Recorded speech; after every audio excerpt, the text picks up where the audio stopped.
So it's a great pleasure, John McManus, your speaker.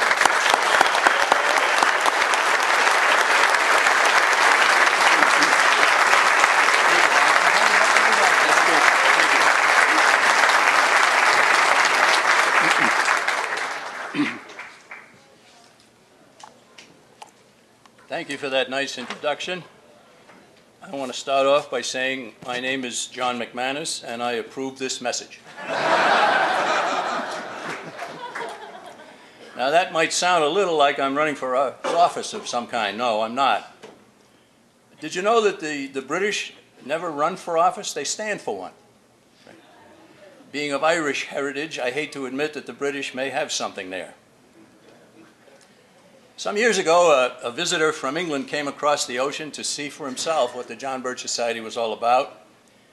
At the time, we were headquartered in Massachusetts. We're now headquartered in Wisconsin. But over 2 days, several of us showed this British fellow around, and he was very impressed. I took him out to Lexington and Concord to visit the American shrines where the breakaway from Mother England began. It was most enjoyable to tell this Englishman all about John Hancock and Sam Adams and the forcible resistance to the Redcoats. As you're probably aware, some 800 British regulars had marched all the way from Boston in order to seize the guns of the farmers. Back then, every American, virtually every American, knew that anyone who wanted to take their gun wanted to take their liberty. So I made sure my British acquaintance knew what the King's men were after. It was more fun telling a Brit than telling any American. Soon he smiled and started to refer to me as a colonist. I smiled back and told him he had a funny accent. And I suggested that it was absolutely terrible what he and his countrymen had done to our language.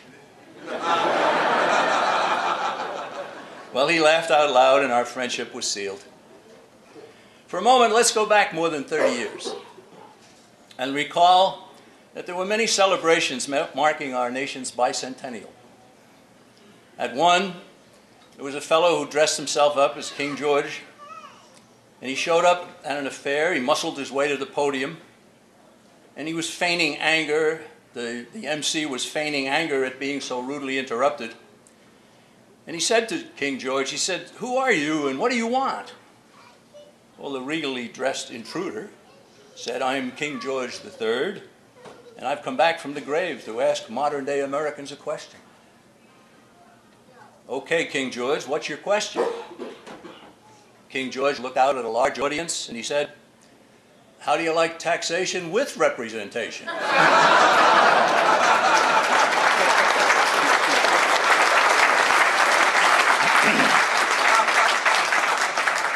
Now that's a good question, right? Now, unlike Dick Cheney, I'm not a hunter. He isn't either. But I have a story about one very avid duck hunter who took a friend along one cold and dreary morning. The friend had never done this before. And the two were sitting in this little boat with their guns and their duck-retrieving dog when they spotted some ducks. The hunter pointed his gun, fired, one of the ducks came floating down, and the dog was told to go fetch. Well, this was quite a different dog. He walked out on the water, he grabbed the duck, and he walked back on top of the water. He never got wet. The friend was amazed.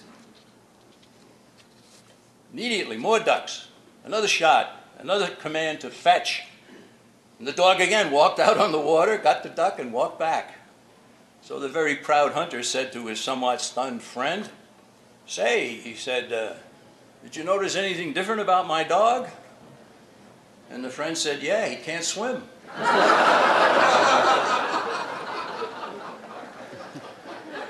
Ladies and gentlemen, he missed the point. And when it comes to understanding what our founding fathers were so insistent about, I find that most Americans also miss the point. Everywhere you turn in America today, ordinarily decent people see a problem, and their response is that government ought to do something. They have missed perhaps the greatest and most important point that undergirds America's greatness. It is that the United States of America didn't become the greatest nation on earth because of what government did. It became the envy of the world because of what government was prohibited from doing.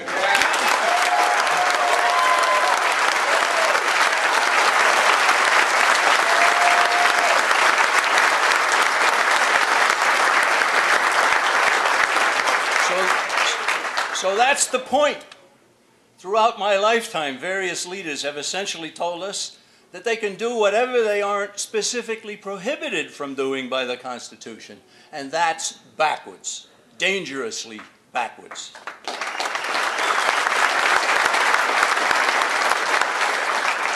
James Madison is rightly known as the father of the Constitution. In one of the Federalist essays written by him to explain the Constitution, he said, "The powers delegated by the proposed Constitution to the federal government are few and defined. Those which are to remain in the state governments are numerous and indefinite." Did you get that? Right? Few and defined. Everything else left to the state governments and the people themselves.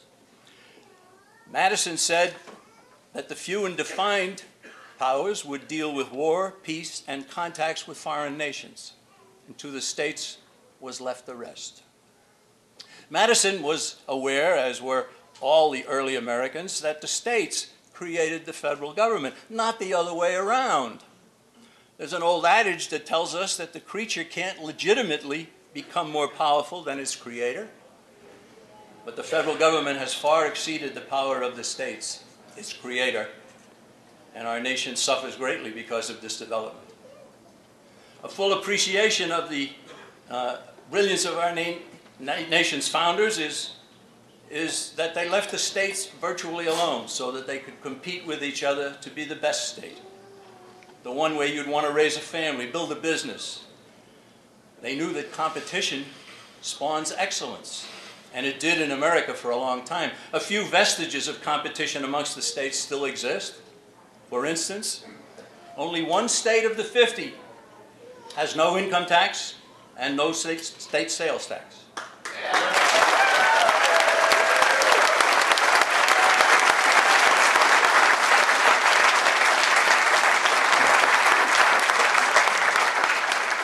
I think you all know it's right here. The live free or die granite state of New Hampshire. No state income tax, no state sales tax, and it's the only one of the 50 that can say that. My home is in neighboring Massachusetts.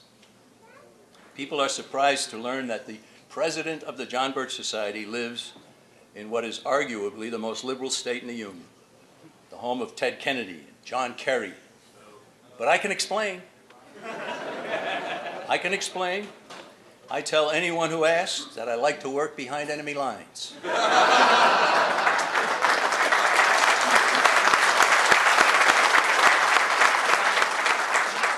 for that one. One of New Hampshire's great champions of limited taxation was the late Governor Meldrum Thompson. I was fortunate to get to know him quite well because he was a member of the John Birch Society. He believed that the people should be left alone to keep the fruits of their labor. How revolutionary. He believed that government should be a very limited servant, not a demanding master. Had he been a younger man, he might well have succeeded in becoming President of the United States. Now, we're all here today because we want to take our country back. And we will. It becomes more obvious every day that America's sleeping giant is awakening. This is all very exciting. Let me offer another story. U.S. Navy ship steaming along one night when the lights ahead flashed, the signal, turn your ship 5 degrees to starboard. Well, the ship's captain was quite indignant about this, and so he told his signalman, you send a message back, you turn your ship 5 degrees to starboard. And that prompted an immediate response, no, you turn your ship 5 degrees to starboard. Well, now the captain of the Navy vessel was very irate. He told his man to send the following message. He said, I'm a captain, United States naval vessel. You turn your ship to starboard. And the final message came right back and said, I'm a seaman second class and I'm aboard a lighthouse. You turn your ship.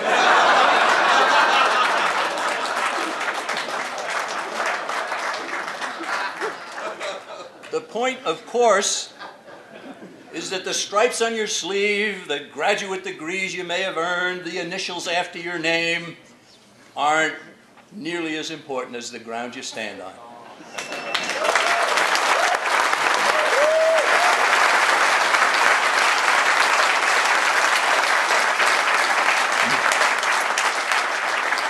If you have truth and can deliver facts, you're like the sailor at the lighthouse, who certainly had solid ground to stand on. What ground does our nation stand on? Ladies and gentlemen, the Constitution. Here it is, right? You know how big it is? 25 pages. If it were written by government today, it'd be that high off the floor. Right? Officials of our nation government swear an oath to the Constitution. Practically all of them immediately put it in the bottom drawer and proceed to do whatever they please. One of the great fallacies of our time, claimed by most of them, is that they can do anything they are not expressly prohibited from doing by the Constitution. And that's backwards. The Constitution isn't as much a listing of powers as it is a listing of prohibitions. Now, I expect many in this audience, maybe all of you, believe it as I do, that the first sentence in the Constitution is the most important. The very first sentence. What does it say? It says, all legislative powers herein granted shall be vested in a Congress of the United States. So let me ask for some help here. Maybe there's a couple of algebra students. Right? If all lawmaking power is in Congress, how much is in the Supreme Court? Zero. We got some algebra students here. Some people who know the word all and what it means. A Supreme Court decision can't be the law of the land, as we're so often told.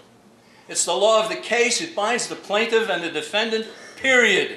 And most of the decisions of the Supreme Court should be, it's not a federal matter, hand it back down to the states and to the people themselves. Instead, layer upon layer of government has been sanctioned and even initiated by the black-robed justices who regularly ignore the very first sentence in the document they have sworn an oath to obey. The consistent claim is that it's the job of the federal judges to interpret the Constitution. Again, not so. It is their job to obey the Constitution, to adhere to the limitations it imposes on government. And the Constitution must be understood according to the intentions of the people who wrote it, who ratified it, and according to the meaning of the language they used at the time of its creation.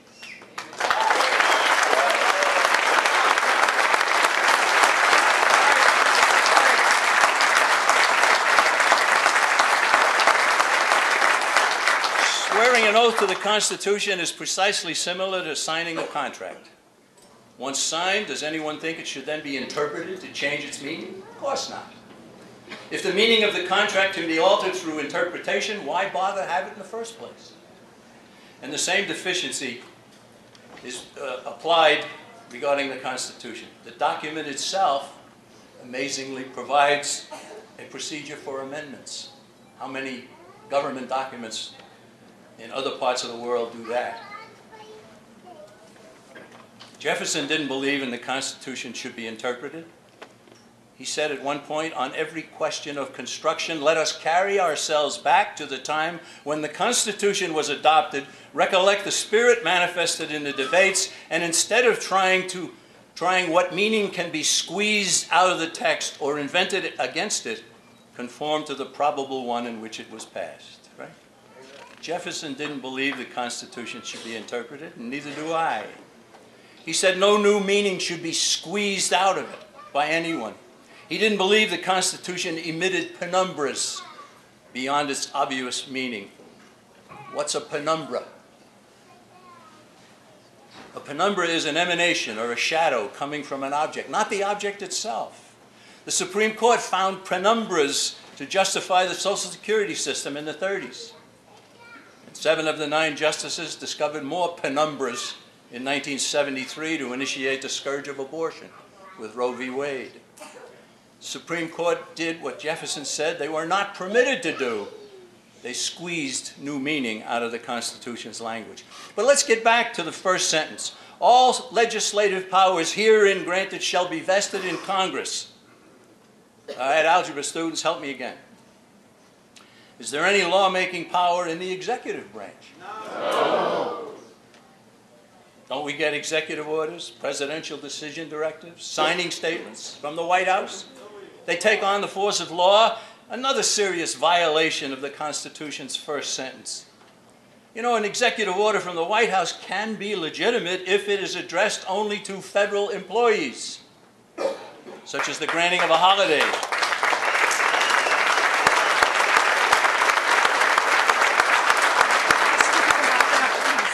Wrap it up? Yes. Oh my goodness. I'm sorry. I'm being asked to wrap it up. Okay. Go back to the Constitution. Herein granted, it says. All legislative powers herein granted. Is foreign aid in here? No. Department of Education? No. Energy? No. Health, medicine, Department of Homeland Security? No. I thought we had a Department of Homeland Security. No. Well, isn't that what the Army, Navy, Air Force, Coast Guard, Marine Corps?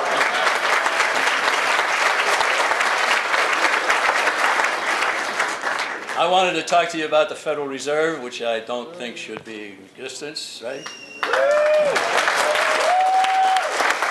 I brought another document. I brought this one here. This is called the Communist Manifesto. You know what you can find in here? You can find the Federal Reserve.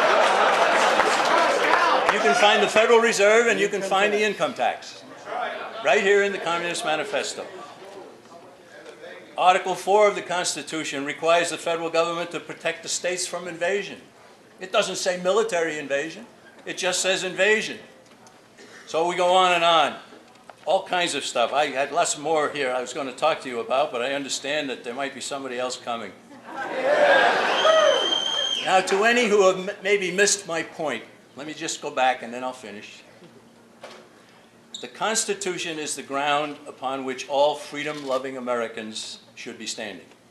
Anyone who calls for that has my deep appreciation and the equally deep appreciation of the tens of thousands of members of the John Birch Society. Do yourself a favor, check us out, jbs.org. If you wish, you can go to our website and you can get a copy of Merger in the Making about the North American Union that's being planned and that so many people are denying, so many denying that there's any existence of it at all, right? Well,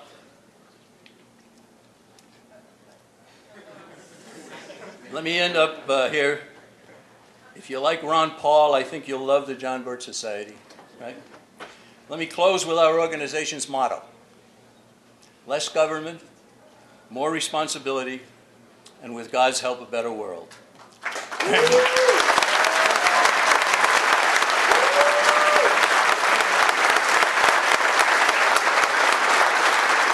Less government under the Constitution. More responsibility under the Ten Commandments. Consider what John Adams, our second president, said. He said, our Constitution was made only for a moral and religious people. It is wholly inadequate to the government of any other. This is the solid ground America should stand on. The Constitution, less government, more responsibility, and with God's help, a better world. And if we do that, it will be a better world. Thank you very much.